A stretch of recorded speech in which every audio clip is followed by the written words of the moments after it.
Hello everyone, my name is Aakash Kumar.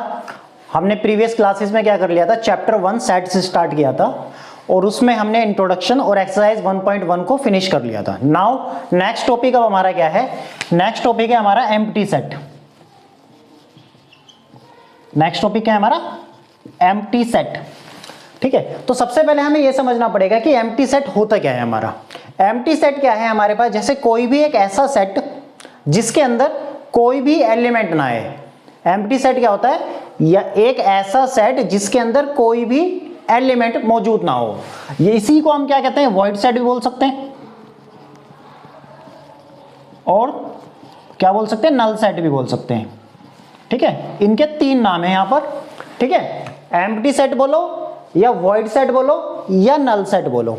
ठीक, तो यहां पर होता क्या है, एक ऐसा set, a set in which there is no element present।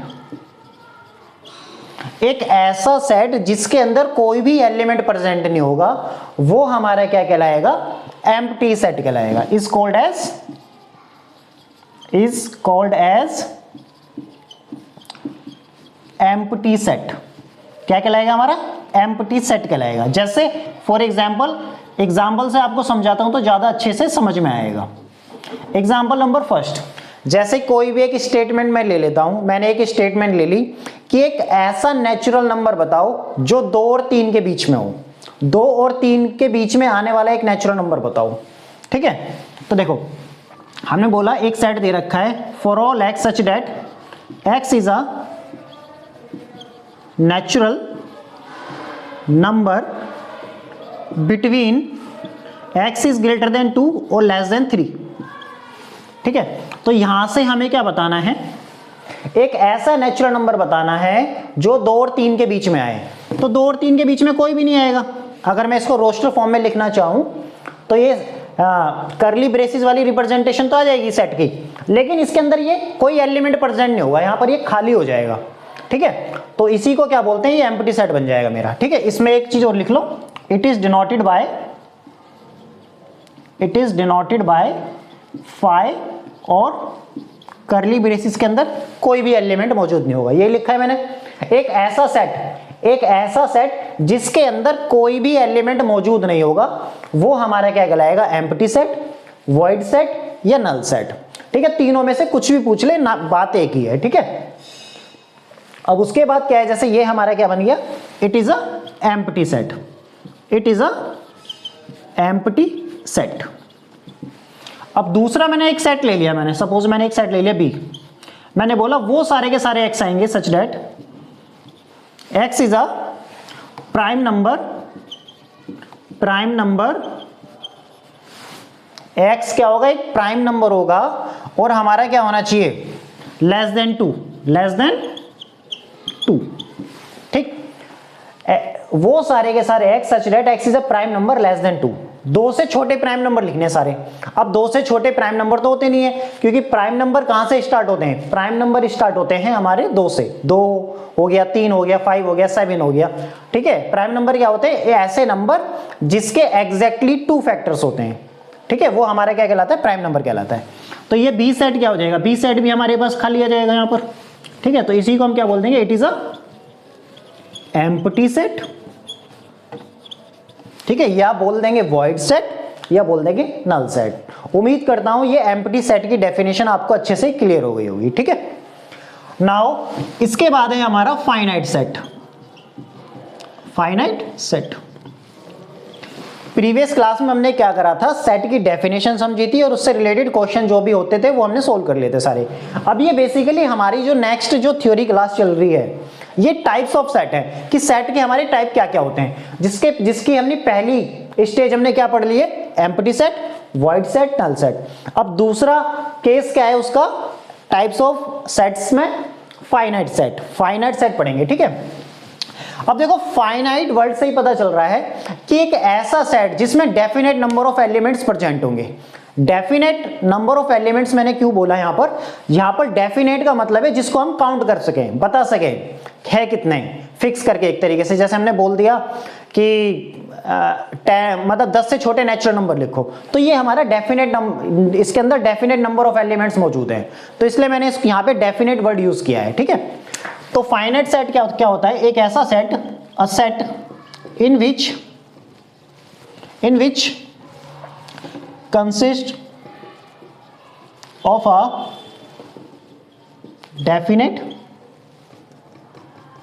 Definite number of elements, ठीक है। एक ऐसा सेट जिसके अंदर क्या आते हैं, हमारे डेफिनेट नंबर ऑफ एलिमेंट्स आते हैं, ठीक है।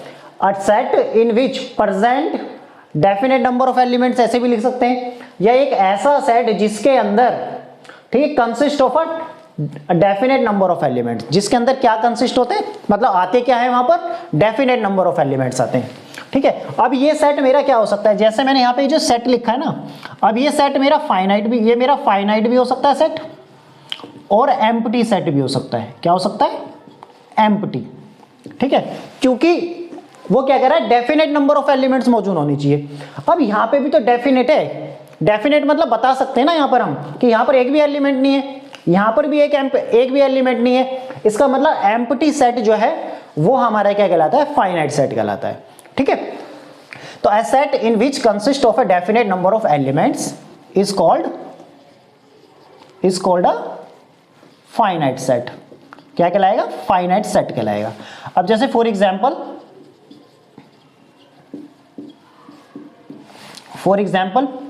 पहला ले लेते हैं, हमने लिखा for all x such that x is an integer greater than, ऐसे लिख लेते हैं, x is an integer greater than 2 और लेस देन 7, ठीक है। तो यहां पे क्या हो जाएगा, सेट क्या हो जाएगा हमारे पास, सेट आ जाएगा मेरे पास, यहां पे आ जाएगा 3 देन 4 देन 5 देन 6। तो इसके अंदर क्या है, डेफिनेट नंबर ऑफ एलिमेंट्स मौजूद हैं। डेफिनेट मतलब यहां पर हम गिन के बता सकते हैं कि कितने एलिमेंट्स हैं। इसके अंदर 1 2 3 4 एलिमेंट्स है, तो डेफिनेट नंबर ऑफ एलिमेंट्स हो गए। जब डेफिनेट नंबर ऑफ एलिमेंट्स हो गए इसके अंदर, इसका मतलब ये फाइनाइट सेट हो गया, ठीक है। ये क्या हो गया हमारा, फाइनाइट सेट हो गया। तो हम लिख देंगे it is a finite set. उम्मीद कर रहा हूं कि आपको अच्छे से समझ में आ रहा हो और आप चीजों को डिफरेंशिएट कर पा रहे अच्छे से कि एम्प्टी सेट क्या होता है, फाइनाइट सेट क्या होता है, ठीक है। तो चीजों को ध्यान से सुनोगे ना तो अच्छे से चीजें समझ में आएंगी, ठीक है। अब सेकंड पार्ट क्या है, जैसे मैंने ले लिया सपोज दिस, ये ले लिया, इसके अंदर कोई भी एलिमेंट मौजूद नहीं है, तो ये भी हमारा फाइनाइट सेट है, it is a finite set, ठीक है। मैं लिख सकता हूं यहां पे इस तरीके से, एक एग्जांपल बना देता हूं इसी के अंदर, empty set is also a finite set.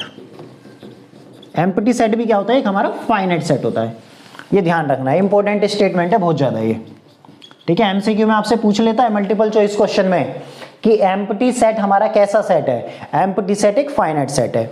Finite set क्यों है, क्योंकि इसके अंदर डेफिनेट नंबर ऑफ एलिमेंट्स मौजूद हैं। डेफिनेट का मतलब कि जिसमें हम बता सके कि कितने एलिमेंट्स हैं। यहां पर बता सकते हैं कि भी एलिमेंट्स नहीं है, तो इसका मतलब वो डेफिनेट है तो फाइनाइट है, ठीक है। अब जैसे तीसरा एग्जाम्पल मैं ले लेता हूं कि मैंने ले लिया सेट बी, ले लो दोबारा से, for all x such that x is a rational number, x क्या है, एक हमारा रेशनल नंबर है, ठीक है। और x की वैल्यू कहां से कहा था कि x की वैल्यू 2 से बड़ी होगी लेकिन 3 से छोटी होगी। अब रेशनल नंबर क्या होते हैं पहले वो समझना है। रेशनल नंबर क्या होते हैं, जो p/q की फॉर्म में होते हैं और डिनोमिनेटर 0 नहीं होना चाहिए। अब ये हमारा फाइनाइट सेट है क्या, देखो हमने 9th और 10th क्लास में हम पढ़ के आ रहे हैं कि दो रेशनल नंबर के बीच में infinite number of rational number मौजूद होते हैं, ठीक है। तो इसका मतलब जब infinite number of rational number मौजूद है यहां पर, तो यहां पर ये डेफिनेट नंबर ऑफ एलिमेंट्स नहीं है। जब डेफिनेट नंबर ऑफ एलिमेंट्स नहीं है यहां पर, इट मींस वो फाइनाइट सेट नहीं है। तो ये हमें कैसा दे रखा है, ये it is an infinite set हो जाएगा। क्या हो जाएगा, ये एक इनफाइनाइट सेट है, ठीक है। कैसा हो जाएगा, इनफाइनाइट सेट हो जाएगा। ये एक एग्जांपल हो गया, ठीक है, इसी के अंदर। अब उसके बाद क्या है हमारा, अब इनफाइनाइट सेट का नाम आया है तो इनफाइनाइट सेट क्या होता है वो समझ लेते हैं। इनफाइनाइट सेट क्या होता है हमारा, हम क्या लिख देंगे, एक ऐसा सेट जिसके अंदर हमारे इनडेफिनेट नंबर ऑफ एलिमेंट्स हो जाते हैं। यहां पे डेफिनेट की जगह क्या लिख देंगे, इनडेफिनेट नंबर ऑफ एलिमेंट्स होते हैं। लिख देंगे a set in which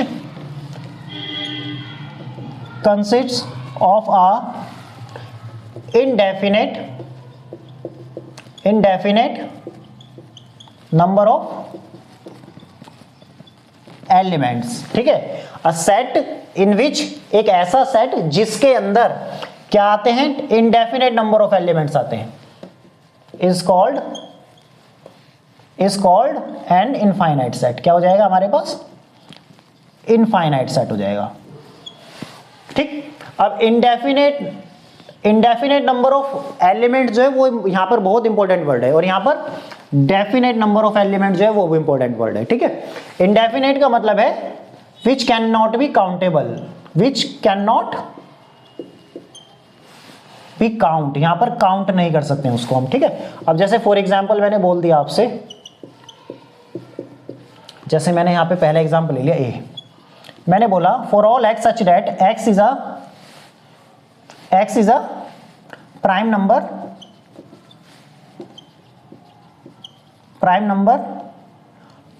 x is a prime number greater than two. ठीक है, दो से बड़े जितने भी प्राइम नंबर है वो सारे लिखने हैं। अब देखो मैं लिख दूंगा यहाँ पे 3, 5, 7, 11, 13 एंड सो ऑन, ये सीरीज ऐसी चलती चली जाएगी। ठीक है, ये क्या है, यहां पर ये हमारी चलती चली जाएगी ऐसे, ये जो नंबर ऑफ एलिमेंट्स है, ठीक है, लिस्ट ऑफ नंबर है, ये आगे ऐसे चलते चले जाएंगे। जब चलते चले जाएंगे तो यहां पर हम इन्हें इनडेफिनेट नंबर ऑफ एलिमेंट्स मौजूद होगा यहां पर, क्योंकि फिक्स नहीं कर पा रहे हैं। जब फिक्स नहीं कर पा रहे तो इसका मतलब काउंट नहीं कर पाएंगे हम इनको। जब काउंट नहीं कर पाएंगे तो ये क्या हो जाएगा, it is an infinite set. क्या हो जाएगा, इनफाइनाइट सेट। ठीक, अब यहां पे क्या है, देखो दूसरा भी एग्जांपल ले लेते हैं। Set B is equals to for all x such that x square minus 2 is equals to 0, और हमारा x कहां से बिलोंग करेगा, नेचुरल नंबर के अंदर से। एक ऐसा नेचुरल नंबर रखना है यहां पर जो इस कंडीशन को सेटिस्फाई करे और 0 लिया है। ठीक है, अब यहां पे देखो, अगर मैं यहां पर रखता हूं 1 का स्क्वायर करूंगा तो यहां 1 आएगा, 2 का स्क्वायर करूंगा तो यहां 4 आ जाएगा। तो कभी भी एक्स स्क्वायर माइनस 2 0 के बराबर नहीं आएगा किसी भी नेचुरल नंबर के लिए।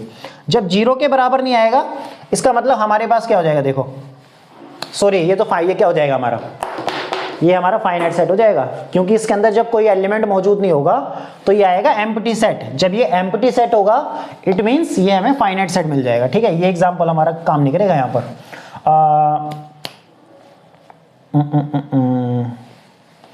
ऐसे दूसरा एग्जांपल लेते हैं, ये एग्जांपल काम नहीं करेगा यहां पर।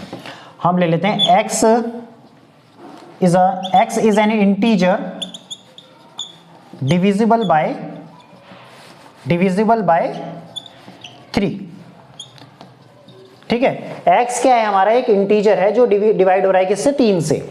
जब 3 से डिवाइड हो रहा है तो हम यहां पे देखो कैसे लिख सकते हैं, यहां पर एलिमेंट्स क्या होंगे। अब देखो यहां पर हमारे पास जो इंटीजर है देखा जाए अगर, तो यहां पर हमारे इंटीजर जो होंगे जैसे इस तरीके से हैं, यहाँ 0 होगा, या -1 या -2 या 1 या 2 या 3 एंड सो ऑन, और इस तरीके से। ठीक है, अब इंटीजर की हमें ना तो स्टार्टिंग पता होती है कहां से स्टार्ट हो रहे हैं, और ना ही एंडिंग पता है। हम कंसीडर करते हैं कि -∞ से +∞ के बीच में, और ऐसे नंबर जिसके अंदर डेसिमल इंक्लूड नहीं होते हैं। ठीक है, तो जैसे हमारे पास 1 हो गया, 2 हो गया, 3 हो गया, 0 हो गया, -1 -2, ये सारे के सारे इंटीजर हैं। जैसे हम मान लेते हैं ये होल नंबर ले लो, और जो भी हमारे नेचुरल नंबर है उनका नेगेटिव टाइम्स कर दो, तो उनको कलेक्ट करने के बाद जो डाटा मिलता है उसको हम इंटीजर बोल देते हैं। अब यहाँ पे भी ये क्या है हमारा, ये क्या है, it is an infinite set. It is an infinite set क्यों, क्योंकि 3 से डिवाइड होने वाले इंटीजर जो है वो बहुत सारे होंगे, उनको भी हम क्या कर सकते हैं, काउंट नहीं कर सकते। It is an infinite set, ये भी क्या हो जाएगा हमारा, एक इनफाइनाइट सेट हो जाएगा। उम्मीद करता हूं ये पूरा का पूरा जितना भी मैंने समझाया आपको अच्छे से समझ में आया होगा। 1 मिनट ले, फिर हम दोबारा कंटिन्यू करते हैं। ठीक है,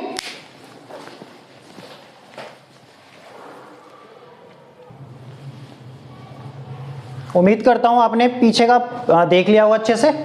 अब नाउ नेक्स्ट क्या है हमारा, जितने भी हमने एम्प्टी सेट, इनफाइनाइट सेट और फाइनाइट सेट के बारे में पढ़ा है उसके अंदर प्रॉपर्टी है अभी इनकी, ठीक है। प्रॉपर्टी में पहला क्या है हमारे पास, जैसे हम लिखेंगे इनफाइनाइट सेट से related, all infinite sets can not be represent in roster form, ठीक है। सारे के सारे इनफाइनाइट सेट को हम रोस्टर फॉर्म में नहीं लिख सकते हैं। जैसे क्यों, फॉर एग्जांपल जैसे हमारा हो गया सेट ऑफ रियल नंबर, क्या हो गया हमारा सेट ऑफ रियल नंबर। मैंने क्या बोला, जितने भी हमारे इनफाइनाइट सेट होते हैं उन सबको हम रोस्टर फॉर्म में नहीं लिख सकते, कुछ को लिख सकते हैं और कुछ को नहीं लिख सकते। जैसे हमारे पास क्या हो गया, सेट ऑफ रियल नंबर हो गया।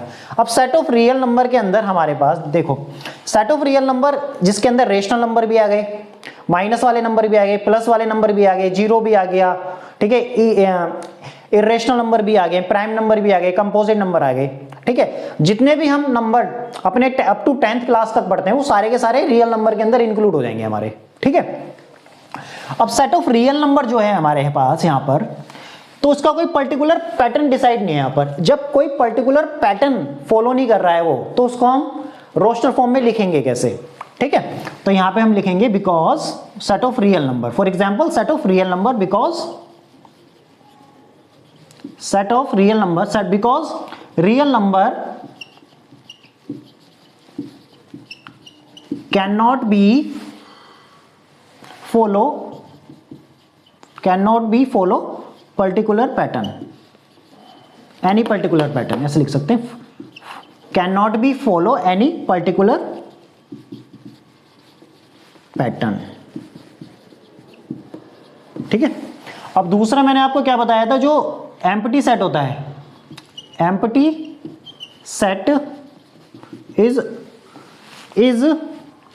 Set is also a finite set, ठीक है। जो एम्प्टी सेट होता है वो हमारा क्या होता है, एक फाइनाइट सेट भी होता है, ठीक है। Empty set is also a finite set, ठीक, या ऐसे बोल सकते हैं, ऑल्सो हटा दो, empty set is a finite set. Empty set क्या होता है, एक फाइनाइट सेट भी होता है हमारे पास। अब जो हमारी और तीसरी स्टेटमेंट क्या है, जैसे मैं बोल दूं set of integers, set of integer मैंने अभी आपको समझाया था। सेट ऑफ इंटीजर जो है हमारे पास, जैसे सेट ऑफ इंटीजर की बात करें, सेट ऑफ इंटीजर्स, ठीक है। तो यहां पर अगर हम देखें इंटीजर्स क्या होते हैं, जैसे यहां से 0, -1, -2, यहां पे क्या हो जाएगा 1, 2, इस तरीके से। तो ये सारे के सारे क्या है हमारे सेट ऑफ इंटीजर्स जो हो गया हमारे पास, ये भी क्या है, इनफाइनाइट सेट है, ठीक है। It is a infinite set, क्या हो जाएगा हमारे पास, इनफाइनाइट सेट हो जाएगा ये, ठीक है। उम्मीद करता हूं ये 3 नोट के 3 पॉइंट हैं आपको अच्छे से समझ में आए होंगे। अब